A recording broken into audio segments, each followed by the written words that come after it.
তাদের মিছিল থেকে একটা একটা শিবির দর দৈরা দৈরা জবাই কর স্লোগান দেওয়া হয়। এমন ভয়ঙ্কর হিংস্র স্লোগান আমরা ছাত্রলীগের মুখে ইতিপূর্বে শুনেছিলাম, কিন্তু ছাত্র দলের মধ্যে নিষিদ্ধ ছাত্রলীগের প্রতিচ্ছবি ফুটে উঠবে তা আমরা কোনোভাবেই কামনা করি না। সারা দেশে শত শত জায়গায় চাঁদাবাজি দখলদারি দেখে বোঝার উপায় নেই যে দেশের কোনো পরিবর্তন হয়েছে। অপরাধীদের হাত বদল হয়েছে ঠিকই, কিন্তু অপরাধ আগের মতোই চলছে। গত 4 ফেব্রুয়ারি যশোরের চাঁচড়ায় চাঁদা না দেওয়ার সম্রাট নামের এক মাছ ব্যবসায়ীর চোখ উঠে ফেলে ছাত্রদল নামের কিছু সন্ত্রাসী গতকাল গাজীপুর মাইকে ঘোষণা দিয়ে প্রকাশ্য দিবালোকে চাঁদা আদায় করার ঘটনা আপনারা দেখেছেন। প্রতিদিন এমন অসংখ্য ঘটনা গণমাধ্যমে প্রকাশ হচ্ছে। সম্মানিত উপস্থিতি, সম্প্রতি কুয়েট এমসি কলেজ এবং 20 ফেব্রুয়ারি তামিলুল মিল্লাত কামিল মাদ্রাসা যে হামলার ঘটনা সংঘটিত হয়েছে তা একটি ছাত্র সংগঠনের নব্য প্রেসিবাদ হয়ে ওঠে ধারাবাহিকতারই অংশ বলে আমরা মনে করছি। খুলনা প্রকৌশল ও প্রযুক্তি বিশ্ববিদ্যালয়ের সাধারণ ছাত্রদের উপর ছাত্রদল যুবদলের বহিরাগত সন্ত্রাসীদের নিয়ে প্রকাশ্য দিবালোকে পরিকল্পিতভাবে সশস্ত্র হামলা পরিচালনা করে, যেখানে অর্ধশতাধিক শিক্ষার্থী মারাত্মকভাবে আহত হয়।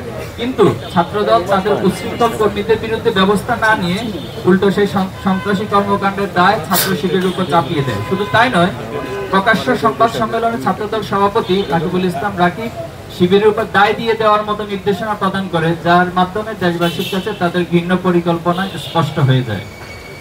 একদিকে ছাত্র শিবিরের দায় চাপিয়ে দেওয়ার প্রকৃত ঘটনা আড়াল করতে চেষ্টা করে, অন্যদিকে যুবদল তাদের চিহ্নিত সন্ত্রাসীকে বহিষ্কার করার মাধ্যমে নিজের সাংগঠনিক সংশ্লিষ্টতা প্রমাণ করে।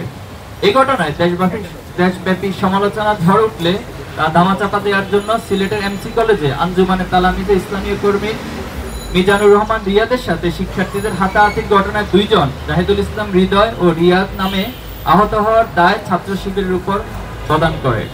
পরবর্তীতে কলেজের অধ্যক্ষের বক্তব্যের মাধ্যমে প্রকৃত ঘটনা প্রকাশ পেলে ছাত্র শিবির যে সেই ঘটনার সাথে জড়িত নয় তা প্রমাণিত হয়। কুয়েটে শিক্ষার্থীদের রক্তের দাগ শুকাতে না শুকাতেই গত 20 ফেব্রুয়ারি টঙ্গীতে তামিলুল মিল্লাত কামিল মাদ্রাসা শিক্ষার্থী এবং ছাত্র শিবিরের ওয়ার্ড সভাপতি ফজলে রাব্বি সিফাতকে হত্যার উদ্দেশ্যে ছাত্রদল সন্ত্রাসীরা কুপিয়ে জখম করে। শুধু তাই নয়, জোরপূর্বক নিজেদের পক্ষে স্বীকারোক্তি নিতে একাধিকবার ছাত্রদল কর্মীরা তাকে নির্যাতন করে। আসামিকে ছিনিয়ে নিয়ে ছাত্র শিবিরের বিরুদ্ধে বক্তব্য নিতে ছাত্রদল নেতাকর্মীরা থানার সামনে মব তৈরির চেষ্টা করে। আমরা এই ঘটনার সাথে জড়িত সকলকে গ্রেপ্তার ও দৃষ্টান্তমূলক শাস্তি নিশ্চিত করতে প্রশাসনের কাছে জোর দাবি জানাচ্ছি। পাশাপাশি হামলার সাথে জড়িতদের বিরুদ্ধে সাংগঠনিক ব্যবস্থা নিতে ছাত্রদলের প্রতি আহ্বান করছি। প্রিয় সাংবাদিক ভাইরা, অন্তর্বর্তী সরকার গঠনের 7 মাস অতিক্রান্ত হলেও এখনো দেশে আইন শৃঙ্খলা পরিস্থিতি স্বাভাবিক হয়নি। প্রশাসনিক দুর্বলতার সুযোগে এখনো দেশে নানা প্রান্তে অপরাধ সংগঠিত হচ্ছে। সারা দেশে চাঁদাবাজি, ছিনতাই, ডাকাতি ও ধর্ষণের ঘটনা আশঙ্কাজনক হারে বেড়ে গেছে। উদ্বেগের বিষয় হলো, গণমাধ্যমের রিপোর্ট অনুযায়ী দেশে 273টি কিশোর গ্যাং সক্রিয় রয়েছে, যারা দেশকে অস্থিতিশীল করতে নানা ষড়যন্ত্র করলেও তাদের আইনের আওতায় আনা হচ্ছে না। গণমাধ্যম সূত্রে জানতে পেরেছি, জুলাই গণহত্যায় জড়িতদের 723 জনকে জামিন দেওয়া হয়েছে, অথচ বিগত 15 বছরে দায়েরকৃত মামলা আসামিদের মুক্তি এখনো নিশ্চিত হয়নি।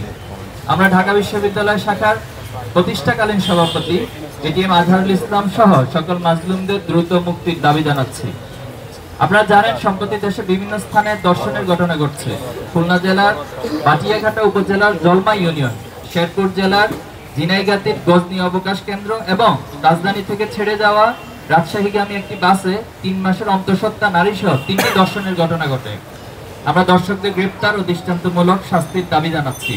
স্বরাষ্ট্র উপদেষ্টা ও প্রশাসনকে দেশের আইন শৃঙ্খলা পরিস্থিতি স্বাভাবিক করতে আরো সক্রিয় ভূমিকা পালন করার আহ্বান করছি, অথবা নিজেদের ব্যর্থতার দায় স্বীকার করে জাতির কাছে ক্ষমা চাওয়া অথবা পদত্যাগেরও আহ্বান করছি। সম্মানিত উপস্থিতি, আমরা লক্ষ্য করেছি, মুক্ত চিন্তার নামে এদেশে ইসলাম বিদ্বেষী একটি গোষ্ঠী পরিকল্পিতভাবে ইসলামের বিরুদ্ধে বিদ্বেষ ছড়িয়ে সাম্প্রদায়িক সম্প্রীতিকে বিনষ্টের চেষ্টা করছে। সেই গোষ্ঠীর এক ক্রীড়ানক জাতীয় শিক্ষাক্রম ও পাঠ্যপুস্তক বোর্ড এনসিটিবি এর পাঠ্য বই সংশোধন ও পরিমার্জন কমিটির সদস্য, তার মূল নাম হচ্ছে সাজ্জাদুর রহমান। তিনি রাহার নাম ধারণ করে আল্লাহ ও রাসূল সাল্লাল্লাহু আলাইহি ওয়াসাল্লামের শানে চরম অবমাননাকর ও ধৃষ্টতাপূর্ণ শব্দ ব্যবহার করে একটি ফেসবুক পোস্ট দিয়ে দেশের সংখ্যাগরিষ্ঠ জনগণের ধর্মীয় অনুভূতিতে আঘাত এনেছে, যা ফৌজদারি আইন লঙ্ঘনের শামিল। আমরা অতি দ্রুত তাকে গ্রেপ্তার এবং শাস্তির আওতায় আনার জন্য সরকারের কাছে দাবি জানাচ্ছি। উপস্থিত সাংবাদিক বন্ধুগণ, পারস্পরিক সহযোগিতা ও ঐক্যবদ্ধ প্রচেষ্টার মাধ্যমে একটি সুখী সমৃদ্ধি ও বৈষম্যহীন সবার বাংলাদেশ গঠন করা সম্ভব। এক্ষেত্রে রাষ্ট্রের চতুর্থ স্তম্ভ গণমাধ্যম ও জাতির বিবেক সাংবাদিক কর্মীদের ভূমিকা অপরিহার্য। জুলাই অভ্যুত্থানের সকল পক্ষ এক মোহনায় মিলিত হওয়ার ফলেই খালি মুখে নিলে বলেন, খালি মুখে বলেন, বলেন ভাই, খালি মুখে বলেন। জুলাই অভ্যুত্থানের সকল পক্ষ এক মোহনায় মিলিত হওয়ার ফলেই ভাই এমনিতেই বলেন। আমরা চেপে বসা জগদ্দল পাথরকে সরিয়ে দিতে সক্ষম হয়েছে, কিন্তু ব্যস্ততার পরবর্তী বাংলাদেশে কতিপয় গণমাধ্যমের অপেশাদারী আচরণ আমাদেরকে ব্যথিত করছে। কিছু কিছু সংবাদ আমাদের কাছে এক পেশামূলক মূল্যমান হয়েছে।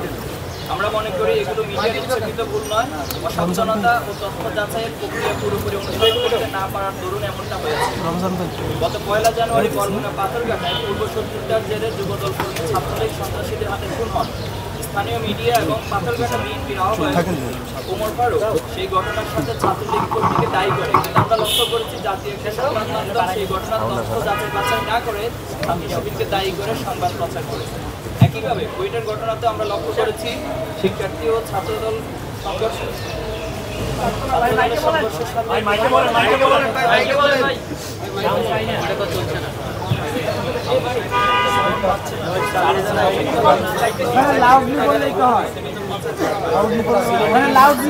বলতেছে তো